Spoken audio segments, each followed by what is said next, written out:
دجاج بصلصة الهويزن صوص، حالات تسوى على بط، بس أنا سويتها على دياي.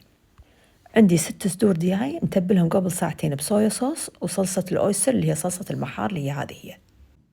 والشيء الرئيسي في وصفتنا اللي هي الهويزن صوص، ومكوناتها كلها من المطبخ الصيني.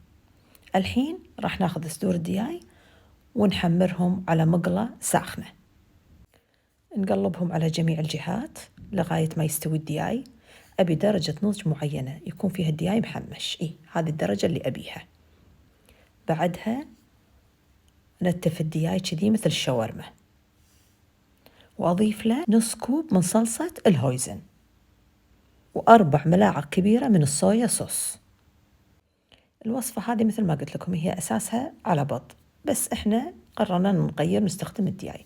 نخلط الحين الدياي، نزحب الخيار كذي بشرايح طولية، البصل، الخس، سمسم محمص، وطبعا الصلصة الهويزن. عندي خبز التورتية راح أدهن منه شوية وأحط من هذه المكملات كلها.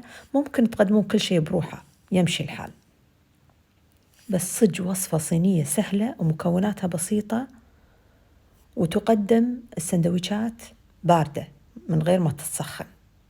حطيناها كذي، الحين نحط عليها السمسم ونلفها رولات، وعشان ما تفتشش معانا الرولات ممكن تثبتونها بالعود.